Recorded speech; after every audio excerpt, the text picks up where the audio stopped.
आखिर कैसे अस्तित्व में आया खाटू श्याम मंदिर? जानिए बरबरीक से खाटू बाबा बनने तक की कहानी। श्री खाटू श्याम जी को भगवान कृष्ण का कलयुगी अवतार माना जाता है। राजस्थान के सीकर जिले में श्री खाटू श्याम जी का भव्य मंदिर स्थापित है, जहां दूर दूर से लोग उनके दर्शन करने आते हैं। आइए जानते हैं इसके पीछे की पौराणिक कथा।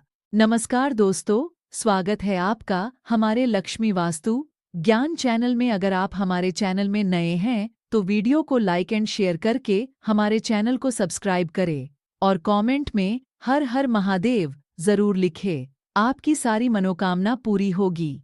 राजस्थान का खाटू श्याम मंदिर भारत के प्रसिद्ध मंदिरों में से एक है। भारत के अन्य राज्यों से भी लोग यहाँ अपनी मनोकामनाएं लेकर आते हैं। खाटू श्याम मंदिर के अस्तित्व में आने के पीछे एक बहुत ही रोचक कथा है। कौन है बाबा खाटू श्याम? खाटू श्याम असल में भीम के पोते और घटोत्कच के बेटे बरबरीक हैं। इन्हीं की खाटू श्याम के रूप में पूजा की जाती है। बरबरीक में बचपन से ही वीर और महान योद्धा के गुण थे और इन्होंने भगवान शिव को प्रसन्न कर उनसे 3 अभेद्य बाण प्राप्त किए थे। इसी कारण इन्हें 3 बाणधारी भी कहा जाता है।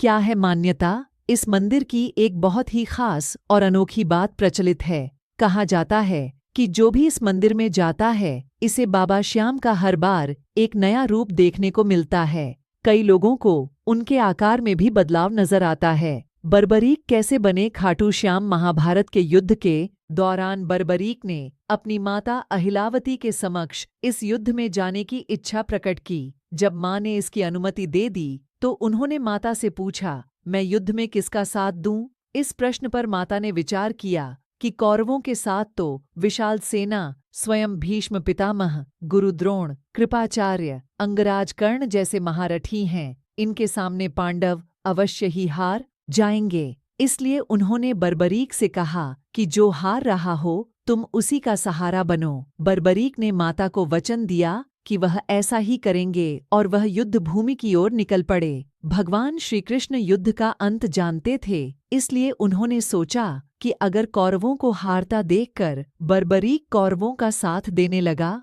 तो पांडवों का हारना निश्चित है। तब श्री कृष्ण ने ब्राह्मण का वेश धारण करके बरबरीक से उनका शीश दान में मांग लिया। बरबरीक सोच में पड़ गया कि कोई ब्राह्मण मेरा शीश क्यों मांगेगा। यह सोच उन्होंने ब्राह्मण से उनके असली रूप के दर्शन की इच्छा व्यक्त की। भगवान श्री कृष्ण ने उन्हें अपने विराट रूप में दर्शन दिए। इस पर उन्होंने अपनी तलवार निकालकर श्री कृष्ण के चरणों में अपना सिर अर्पण कर दिया।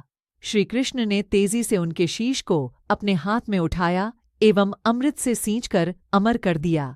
उन्होंने श्री कृष्ण से संपूर्ण युद्ध देखने की इच्छा प्रकट की, इसलिए भगवान ने उनके शीश को युद्ध भूमि के समीप ही सबसे ऊंची पहाड़ी पर सुशोभित कर दिया, जहां से बरबरीक पूरा युद्ध देख सकते थे। खाटू श्याम कैसे बने हारे का सहारा? युद्ध की समाप्ति के बाद सभी पांडव विजय का श्रेय अपने ऊपर लेने लगे। आखिरकार निर्णय के लिए सभी श्री कृष्ण के पास गए तो वह बोले, मैं तो स्वयं व्यस्त था, इसलिए मैं किसी का पराक्रम नहीं देख सका। ऐसा करते हैं, सभी बरबरीक के पास चलते हैं। वहां पहुंचकर भगवान श्री कृष्ण ने उनसे पांडवों के पराक्रम के बारे में पूछा तो बरबरीक के शीश ने उत्तर दिया, भगवन, युद्ध में आपका सुदर्शन चक्र नाच रहा था और जगदम्बा लहू का पान कर रही थीं। मुझे तो ये लोग कहीं भी नजर नहीं आए। बरबरीक का उत्तर सुन सभी की नजरें नीचे झुक गईं।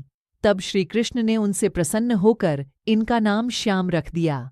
अपनी कलाएं एवं अपनी शक्तियां प्रदान करते हुए भगवान श्री कृष्ण ने कहा कि बरबरीक, धरती पर तुमसे बड़ा दानी न तो कोई हुआ है और न ही होगा। माँ को दिए वचन के अनुसार तुम हारने वाले का सहारा बनोगे। लोग तुम्हारे दरबार में आकर जो भी मांगें उन्हें मिलेगा।